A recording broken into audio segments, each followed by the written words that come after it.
금요일입니다. 날씨가 요즘에 조금 추워졌네요. 다들 건강하신지 모르겠습니다. 하나님께서 오늘 우리에게 이렇게 아침 시간을 깨워 주님 앞으로 나오게 해주신 건 너무나 감사드리고 또 그렇게 나오신 여러분을 우리 주님의 이름으로 축복하고 환영합니다. 이 시간 우리 하나님 앞에 같이 나아갈 때 우리 날 대속하신 예수께 함께 찬양하며 우리 하나님 앞에 나아가도록 하지요.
아멘. 이 시간 같이 한번 기도하며 나아갑니다.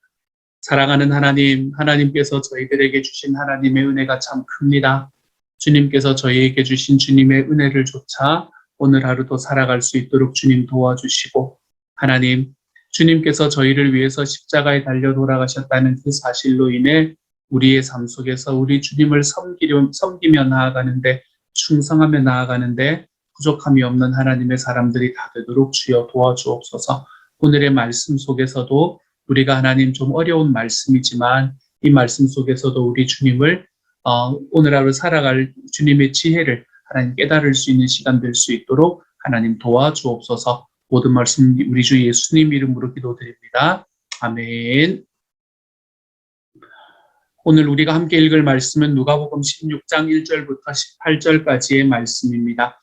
우리 한 절씩 같이 읽도록 하죠. 우리서 같은 목소리를 읽도록 합니다. 시작. 또한 제자들에게 이르시되 어떤 부자에게 청지기가 있는데 그가 주인의 소유를 낭비한다는 말이 그 주인에게 들린지라.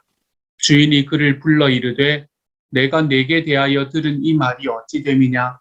내가 보던 일을 세마라. 청지기 직무를 계속하지 못하리라 하니 청지기가 속으로 이르되 주인이 내 직분을 빼앗으니 내가 무엇을 할까. 땅을 파자니 힘이 없고 빌어먹자니 부끄럽구나.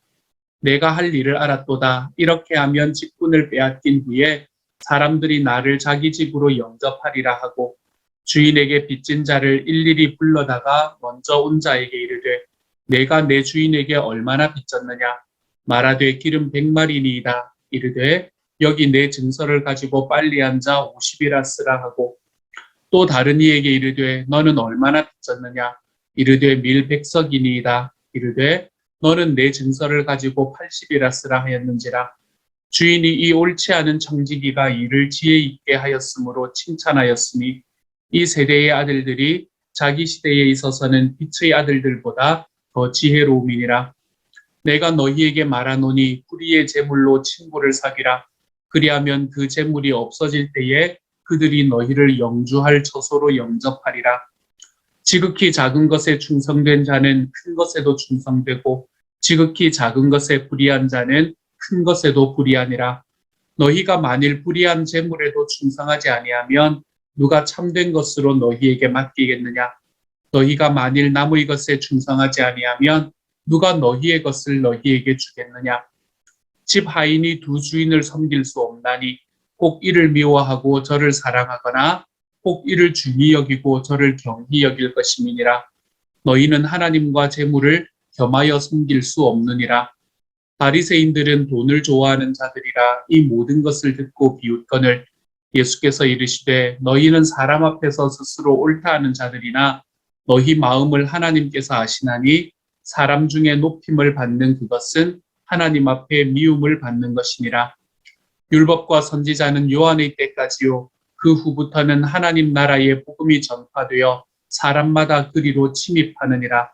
그러나 율법의 한 획이 떨어짐보다 천지가 없어짐이 쉬우리라. 무릇 자기 아내를 버리고 다른 데 장가드는 자도 간음함이요 무릇 버림당한 여자에게 장가드는 자도 간음함이니라. 아멘.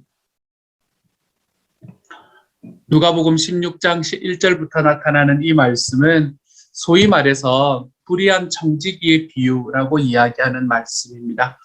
이 불의한 청지기의 비유라고 이야기하는 이 말씀은 저에게는 예수님의 비유 중에서는 가장 어려운 비유인 것 같습니다. 저뿐만이 아니라 많은 사람들에게도 이 비유는 굉장히 어려운 비유로 이렇게 맞닥뜨리게 되는 그런 본문이에요. 그래서 이 이야기는 많은 사람들을 당혹스럽게 했고 그리고 여러 목사님들의 여러 신학자들의 여러 가지 해석을 낳았습니다. 저도 오늘 그 많은 해석에 또 하나의 해석을 한번 보태보려고 합니다. 어떤 관리인이 있었습니다. 그 관리인이 있었는데 이 관리인이 제대로 일을 하지 않고 있었지요. 이 관리인이 제대로 일을 하지 않는 것을 본 주인이 이 관리인을 해고합니다. 어떻게 보면 당연한 일이지요. 그렇죠? 근데 사실 조용히 해고만 한 것을 보면 주인은 꽤나 관대한 사람이었던 것 같습니다. 이 관리인이 주인이 해고하는 것을 보면서 아무런 말도 없었던 것을 보면 이 관리인이 진짜 잘못한 것들이 있었다라는 것을 우리가 깨달을 수 있게 되지요. 그렇게 해고를 당하고 먹고 살 일이 막막해진 친구가 바로 이 관리인이 되었습니다. 그런데 이 관리인은 자기의 잘못을 돌이키기는커녕 잔머리를 돌려서 살 길을 찾아내기 시작을 합니다. 그런데 그 어이없는 것은 그 살 길이라는 것은 잘못을 더 저지르는 일이었던 거예요. 주인에게 빚을 지고 있던 사람들을 찾아가서 1대1로 불러서 자기 마음대로 빚을 막 줄여준 겁니다. 근데 여기서 사람들이 진짜로 주인이 빚을 줄여줬다고 생각을 했을까요? 그렇지는 않았었던 것 같습니다. 아마도 이 주인이 빚을 줄여준 것이 아니라 청지기가 지금 잘못을 하고 있다라는 것을 알고 이 청지기와 짜고 주인을 속이는 일에 가담했던 것이 아닌가라고 생각을 합니다. 만약에 주인이 진짜 자기의 것을 빚을 줄여줬다라고 생각을 한다면 사람들은 청지기에게 고마워할 필요가 전혀 없었기 때문이지요. 아마 사람들은 이 관리인의 이 청지기의 약삭 발음에 굉장히 감탄하면서 이 불의한 일의 불법에 같이 가담하게 되었을 것입니다. 그리고 나중에 청지기에게 이 은혜를 갚았겠지요. 자기가 이익을 받았던 은혜들을 갚았겠지요. 뇌물, 요즘도 그런 것들이 문제가 되지 않습니까? 그렇죠? 결국 청지기의 계획대로 됩니다. 자기가 앞으로 먹고 살 것들을 마련하게 됩니다. 자, 그런데 이 모든 것들을 다 알고 난 주인이 어떻게 반응했는가? 이것이 참 놀라운 일입니다. 놀랍게도 이 주인은 이 관리인의 이런 부정직한 행동을 칭찬하고 있는 것을 봅니다. 비록 잘못은 했지만 최소한 어리석지는 않았다. 이렇게 이야기를 하면서 이 관리인을 칭찬하고 있어요. 부정직함을 칭찬한 것은 아닙니다, 여러분. 우리가 이것을 분명하게 해야 돼요. 부정직한 것을 칭찬하면서 이렇게 살아가야 한다라고 말한 것은 아닙니다. 하지만 비록 잔머리에 불과하지만 이 사람이 행하고 있는 지혜로움을 칭찬한 것이지요. 제 생각에는 아마 진짜 마음에서 우러난 칭찬이라기보다는 쓴웃음을 지으면서 하는 칭찬인 것 같아요. 요놈 봐라. 머리 하나는 잘 돌아가네. 뭐 요 정도라고 생각을 할 수 있을까요? 그런 칭찬이었던 것 같아요. 이 말씀은 우리에게 참 많은 어려움을 전해줍니다. 왜 이 말씀이 성경에 있을까? 우리도 이렇게 해야 되는 건가? 이런 생각이 우리의 마음에 듭니다. 우리가 그래서 예수님께서 이 이야기를 왜 들려주셨는가라는 그 예수님의 의도를 좀 살펴볼 필요가 있습니다.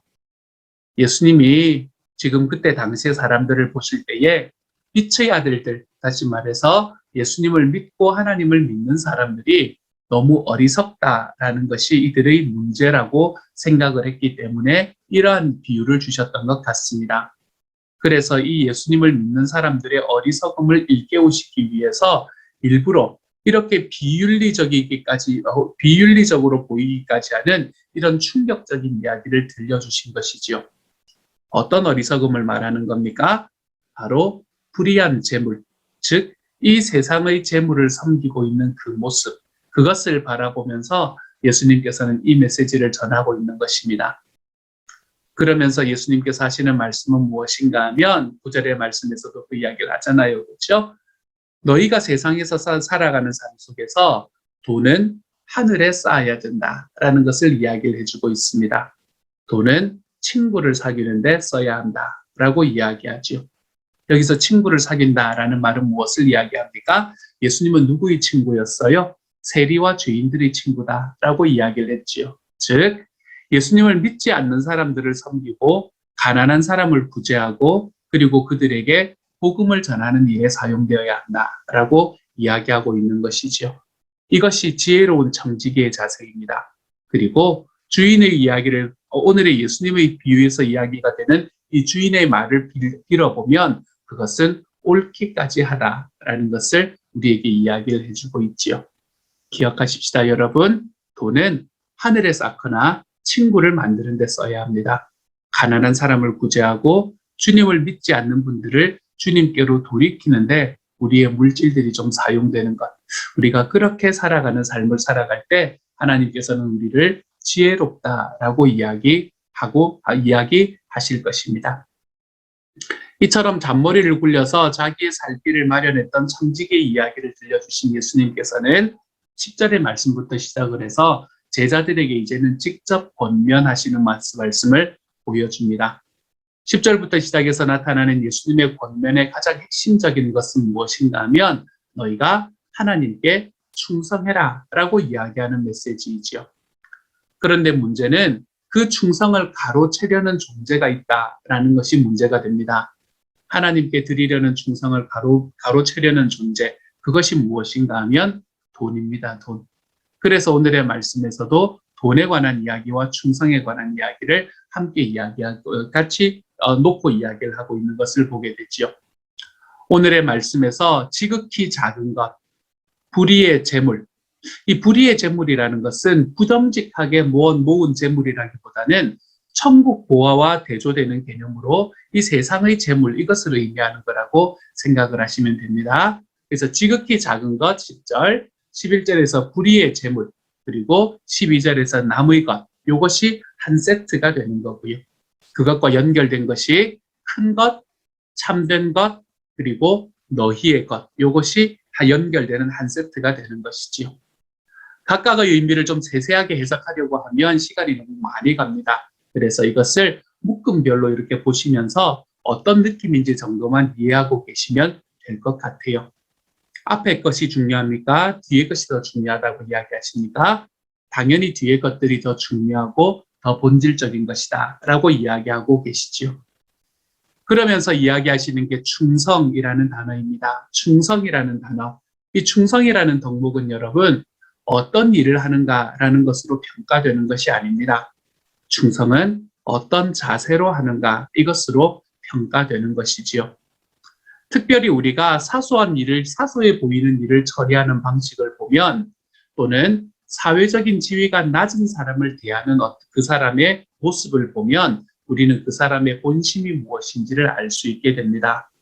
그래서 예수님께서는 덜 중요해 보이는 것에 먼저 충성해야 한다라고 이야기하는 거예요. 덜 중요해 보이는 그 앞에 세트 있잖아요. 그것들에 먼저 충성해야 된다라고 이야기하는 겁니다. 그런데 여기서 말하는 세상의 재물에 충성하라라는 이 이야기를 재물을 섬기라라는 말로 착각을 해서는 안 됩니다. 이것은 무엇을 말하나 하면 세상의 재물을 가지고 하나님께 충성하라라는 것을 의미하는 것이지요. 그런데 요즘을 살아가는 우리는 우리의 삶에는 돈이 이미 많은 사람들의 신의 노릇을 하고 있는 것을 보게 됩니다. 많은 사람들의 주인의 노릇을 하고 있는 것을 보게 되지요. 나도 모르게 사람을 보면서 그 사람이 가지고 있는 경제적 기준으로 판단합니다. 옳고 그름을 따지기보다는 내게 이익이 되는가 아닌가로 따지기 시작을 합니다. 내 삶을 계속해서 더 채우느라 다른 사람을 돌아보지 못합니다. 이런 모습들이 우리가 돈의 노예가 된 모습, 돈을 신으로 섬기며 살아가는 모습입니다. 사람들이라고 하지 마십시다. 우리들은 자꾸 하나님과 재물을 겸하여 섬기려고 하고 있습니다. 하지만 예수님께서는 그렇게 할 일은 없다라고 단호하게 이야기하십니다. 저는 저와 여러분이 이 말씀을 좀 진지하게 받아들이고 솔직하게 자신을 좀 돌아보아서 돈에 대한 부분을 계속 훈련할 수 있는 시간이었으면 좋겠습니다. 정직하게 벌고 감사하게 누리며 힘껏 나누어 주는 삶. 저는 이 삶을 좀 살아갔으면 좋겠습니다. 정직하게 벌고 감사하게 누리며 힘껏 나누어 주는 삶. 이렇게 살아갈 때 우리는 하나님만 섬긴다라는 것을 우리의 삶 속에서 증명할 수 있게 될 것이기 때문이죠. 이렇게 예수님께서 돈과 하나님은 겸하여 섬길 수 없다라는 이야기를 들으면서 누가 비웃기 시작하나 하면 바리새인들이 비웃기 시작합니다. 이 바리새인들이 돈을 좋아했기 때문이다라고 이야기를 합니다. 바리새인들은 돈을 좋아하는 자들이라고 14절에서 말하고 있죠. 그렇죠? 그런데 어쩌면 그들은 돈과 같은 일상생활과 종교적인 경건은 별로 상관이 없다라고 생각했을지도 모릅니다. 혹은 돈은 하나님께서 그들의 믿음을 인정하신 증거다. 요즘도 이렇게 생각하시는 분 많지 않습니까? 그렇죠? 그래서 부자는 하나님을 잘 믿는 사람은 부자가 되어야 한다. 이렇게 이야기하시는 분들도 있지 않습니까?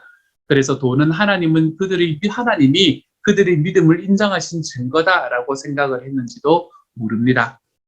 또는 오늘 메시지의 해석처럼 예수님이 현실 감각이 좀 떨어지는 분이구나 이렇게 생각을 했을 수도 있습니다. 요즘에도 이런 이야기하면 현실은 그렇지 않은데 목사님이 너무 아이디얼해가지고 이상적이어서 이런 이야기를 마음속에 가지시는 분들이 있지 않습니까? 그렇죠? 이 바리새인들도 예수님을 그렇게 바라보았을 수도 있습니다. 이유가 어떻든 간에 그들은 결국에는 돈을 섬기는 사람들이 분명했었지요.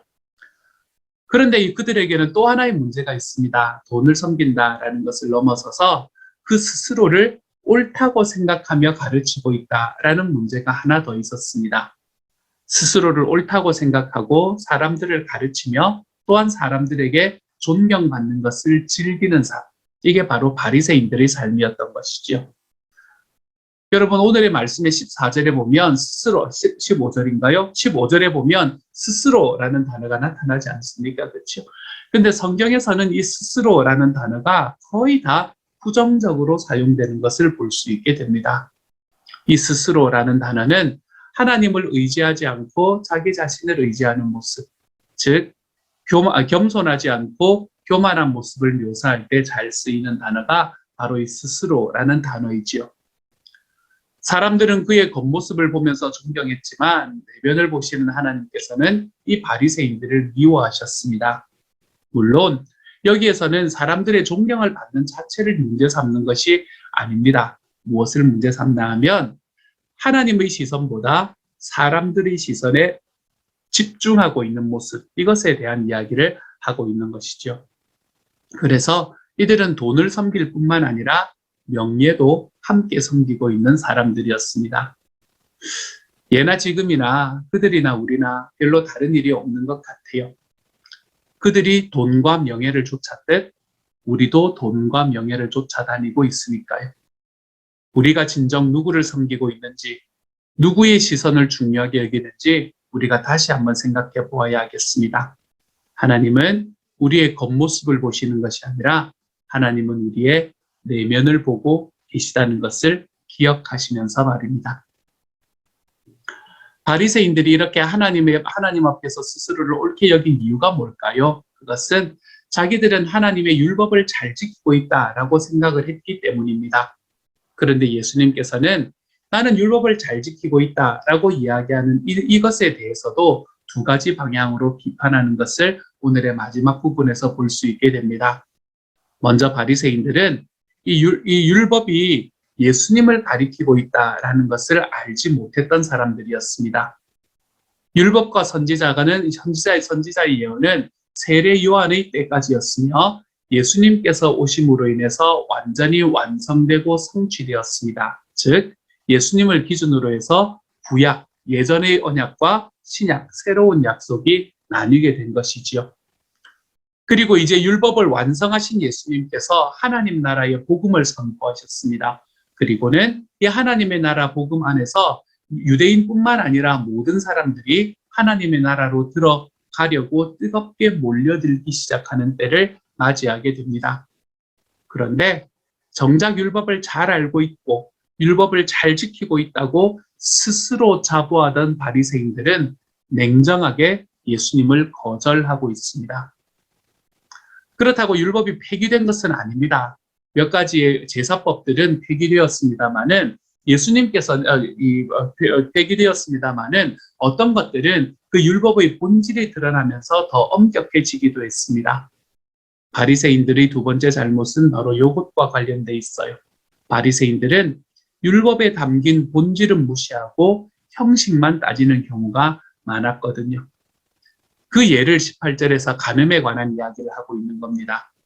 당시 바리새인들은 어떠한 경우에도 이혼이 정당화될 수 있는지를 규정하느라 논쟁하고 있었습니다. 그때도 요즘처럼 이 혼인이라고 이야기를 하는 것이 이 현실과 그리고 이상이 잘 맞지 않는 경우들이 있었던 것 같아요. 그런데 예수님께서는 규정을 따지기 전에 그 내면을 보라라고 이야기를 하십니다. 겉으로 보기에는 규정에 어긋나지 않는다고 해도 하나님이 보시기에는 간음인 경우가 얼마든지 있을 수 있고 하나님께서 보시기에 그것은 율법을 지키는 것이 아니다라고 이야기하는 게 18절의 말씀이거든요. 그래서 율법은 우리에게 기준을 제시합니다. 율법은 우리가 어떻게 살아가야 되는가라는 이 기준을 제시하지만 복음은 능력을 주는 것이 복음입니다. 우리는 이제 구원을 얻기 위해 율법을 지키는 것이 아니고 구원을 얻었기 때문에 율법을 지킬 수 있게 되는 사람이 되었습니다. 우리의 힘으로는 율법을 지킬 수는 없지만 예수님을 의지하고 성령 하나님께서 우리를 이끌어 가시도록 요청하기 시작할 때 우리는 율법을 완성할 수 있는 삶으로 하나님께서 우리를 이끌어 가시는 것을 경험하게 될 것입니다. 그 삶은 어떤 삶인가 하면 예수님께서 우리에게 보여주셨던 삶이지요. 어떤 삶이요? 사랑하는 삶입니다. 왜냐고요? 사랑은 율법의 완성이다 라고 이야기했기 때문입니다. 그래서 이 율법을 이렇게 지키고 저 율법을 저렇게 지키고 룰을 만들어내는 것이 아니라 사랑하는 삶, 우리가 서로를 뜨겁게 사랑해 보는 삶, 우리가 그러한 삶으로 나아갈 때 하나님께서는 우리의 삶에서 하나님의 율법이 완성되어 가는 것을 볼 수 있게 만들어 주실 거예요. 이것이 예수님께서 이 바리새인들을 향해서 이야기하셨던 비판 중에 하나가 되는 것입니다.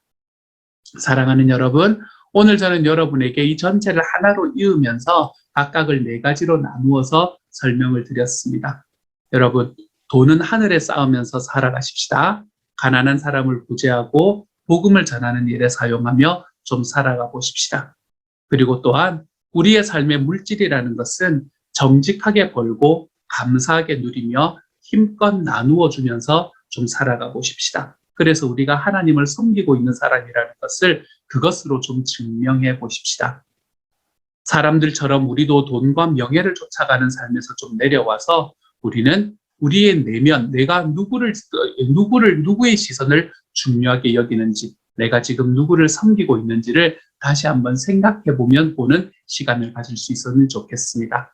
마지막으로 우리의 삶에서 율법적인 부분, 이 법적인 부분, 이런 거 막 따지면서 살아가는 것이 아니라 우리가 율법의 완성이라고 이야기하신 서로를 뜨겁게 사랑하는 삶으로 좀 살아가 보십시다. 저는 오늘의 말씀을 통해서 이 네 가지를 여러분께 말씀드립니다. 이러한 삶이 오늘 하루 살아가는 저와 여러분의 삶에 가득하게 넘쳐날 수 있는 그런 금요일이 될 수 있기를 우리 주님의 이름으로 축복합니다. 우리 시간 하나님 앞에 이 말씀에 응답해서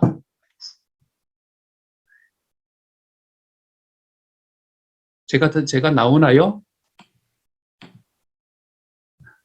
오늘 이 시간에 이 말씀에 응답해서 같이 한번 기도하며 나아가도록 하겠습니다. 같이 한번 기도하도록 하지요.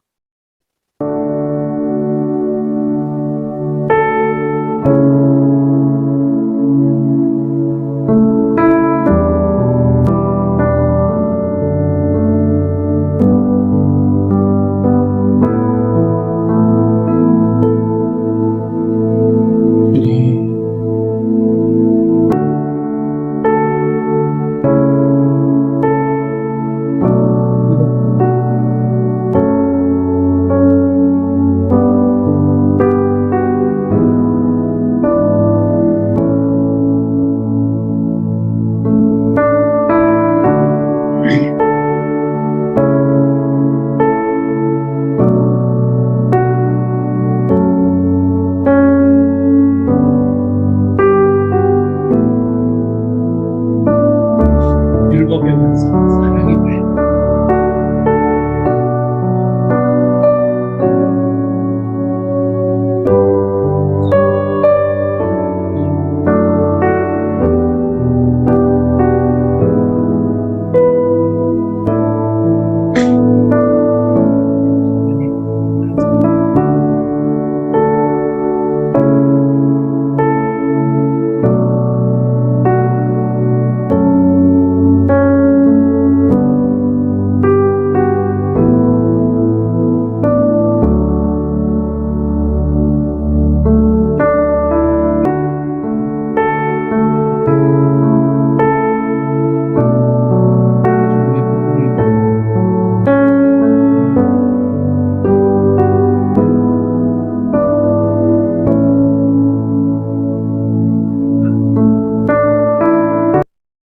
사랑하는 하나님, 하나님께서 저희들에게 물질을 허락하여 주시니 감사합니다. 물질이 우상이 되지 않도록 도와주셔서 정직하게 벌고 감사하게 누리며 주님, 우리 이웃을 위해서, 특별히 주님을 믿지 아니하시는 분들을 위해서 좀 나누며 살아갈 수 있는 하나님의 사람들이 되도록 하나님께서 도우시고 인도하여 주옵소서. 주님, 우리들의 삶에 정말 뜨겁게 사랑할 수 있는 사랑을 허락하여 주셔서 하나님이여, 우리의 삶을 통해서 하나님 율법에 걸리는 사람들을 정죄하는 것이 아니라 우리가 정말 그 율법 하나하나를 완성하며 살아갈 수 있는 하나님의 사람들이 되도록 주여 도와주옵소서. 모든 말씀 우리 주님 예수님 이름으로 기도드립니다. 아멘. 하늘에 계신 우리 아버지여, 이름이 거룩히 여김을 받으시오며 나라 임하옵시며 뜻이 하늘에서 이룬 것 같이 땅에서도 이루어지이다. 오늘날 우리에게 일용할 양식을 주옵시고 우리가 우리에게 죄 지은 자를 사하여 준 것 같이 우리 죄를 사하여 주옵시고 우리를 시험에 들게 하지 마옵시고 다만 악에서 구하옵소서. 대개 나라와 권세와 영광이 아버지께 영원히 있사옵나이다. 아멘.